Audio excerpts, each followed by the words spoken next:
Hi guys, oh. Bili siya ng Marlboro. O, wag mong nakawin yan. So, nakabayad tayo niya ng ayan, 41,000. Di napakaramrato ng Pila to tanan gang? 45 to 130. 130. Ah, 130. Mo lang mga presyo. Wala na ako para ma-compare na ako ulit ilang presyo. So, dumating na yung order kong mga tinda akong butter gun na ang bilis na benta tong isang linggo. So, umorder ako ulit na medyo nagmahal siya. 25 yung benta ko kasi 20 pa yung capital. Ngayon ay 22 na ang benta nila. So, 28 ang benta ko matinda para medyo malaki-laki naman ang kita natin. So, at saka ito itong jackstone na size, ang benta ko ay 10 pesos. Kumuha ako ng dalawang pot. So iisa-isahin ko itong ripakin at saka itong water gun na maliit, 15 pesos ang benta ko, 10 pesos yung kapital nito. Ang iba ay na-display ko na. So tingnan nyo mga katinda, oh. So yung dagdag kita sa ating tindahan, wow, dyan sa labas. So yun ang ginagawa ko para madagdagan yung kita natin. So kanina bumili ako ng bigas. So ito ng bigas natin matinda, hindi masyadong nagtaas ang kuha ko, hindi kagaya noong bagong taon at saka Pasko.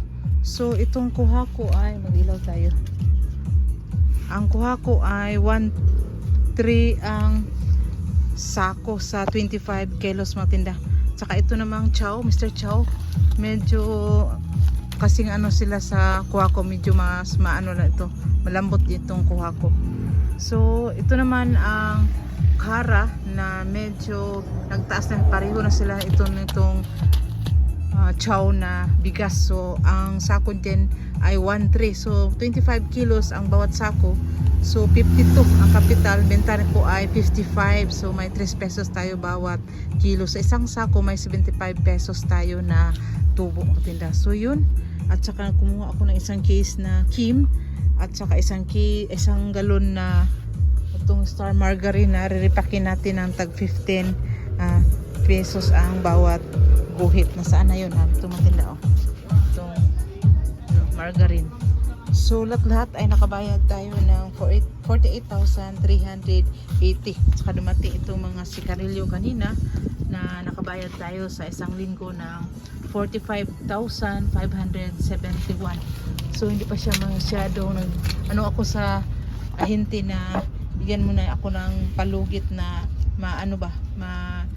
excuse sa pagtaas. So binigyan ako ng tinda na 176 pa ang kaha. So benta ko ay 180. So binigyan niya ng 166 daw.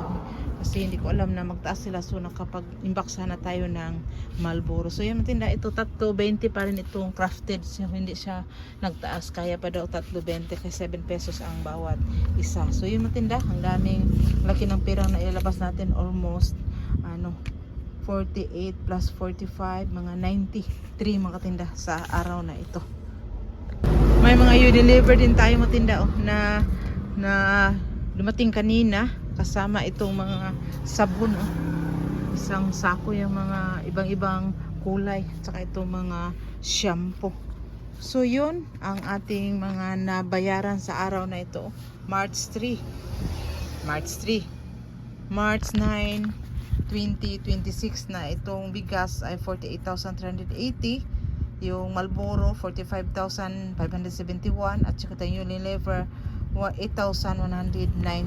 So naka total siya 102,145 ang ating nabayaran sa araw na ito mga tinda. So itong bigas natin medyo dagdagan pa natin, baka biglang magtaas dahil ito sa gasolina. Yun mga tinda, oh. At saka nag-iimbak na tayo ng ating mga paninda para makasabay tayo sa mga wholesaler na malapit lang kami dito. So yun lang muna aking masishare mga tinda, na kung may pera tayo ilalabas na natin para magdagdagan yun ang kita natin. So maibalik din yan sa tamang panahon. So positive lang tayo, bawal ang niga. Bye bye.